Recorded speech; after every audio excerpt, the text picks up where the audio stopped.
বন্ধুরা, IPL match চলছে, হঠাৎ ক্যামেরা গেল ড্রেসিং রুমে, আর যা দেখা গেল সত্যি বিশ্বাস করবেন না। হ্যাঁ বন্ধুরা, রাজস্থান রয়্যালসের ক্যাপ্টেন রিয়ান পরাগ, হ্যাঁ সেই রিয়ান পরাগ দেখা গেল স্মোকিং করতে। মানে ভাই, লাইভ ম্যাচ চলছে আর আপনি ড্রেসিং রুমে একদম ঠান্ডা মাথায় স্মোকিং করছেন। ভিডিওটা ছিল মাত্র 5 সেকেন্ড। হ্যাঁ বন্ধুরা, কিন্তু ওই 5 সেকেন্ডই পুরো ইন্টারনেট উত্তাল হয়ে পড়েছে।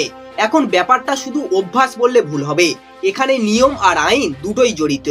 হ্যাঁ, ইন্ডিয়ান প্রিমিয়ার লিগে এর নিয়ম অনুযায়ী ডাগ আউটে ধূমপান বা ভেপিং একেবারেই নিষিদ্ধ। আর ভারতে তো ই সিগারেট আগেই নিষিদ্ধ করা হয়েছে 2019 সালে। এখন ভাবুন, একজন সাধারণ খেলোয়াড় হলে এত আলোচনা হতো হতো না বন্ধুরা। কিন্তু উনি তো ক্যাপ্টেন, ক্যাপ্টেন মানেই উদাহরণ তৈরি করা। দলে যদি তরুণ খেলোয়াড় থাকে তাহলে এর প্রভাব কেমন পড়বে একবার ভেবে দেখুন। হ্যাঁ বন্ধুরা, এটা ম্যাচে প্রতারণা নয়, কিন্তু ভুল জায়গা ভুল সময়, আর ক্যামেরায় সেটা ধরা পড়ে গেছে। আজকের দিনে কিছুই লুকিয়ে থাকে না। আর দেখুন, কাকতালীয় ব্যাপার হলো রাজস্থান দারুণভাবে ম্যাচ জিতেছে, কিন্তু শিরোনাম স্কোরবোর্ড নয়, ওই 5 সেকেন্ডের ঘটনা। এখন সবার চোখ board of control for cricket in ইন্ডিয়ার দিকে। হ্যাঁ, কি সিদ্ধান্ত নেওয়া হয় সেটার দিকে সবার নজর। আপনি কি মনে করছেন, এটা কি ছোট্ট একটা ভুল, নাকি ক্যাপ্টেন হিসাবে বড় ভুল করে ফেলেছেন উনি? অবশ্যই আপনাদের মতামত কমেন্টে জানাতে ভুলবেন না।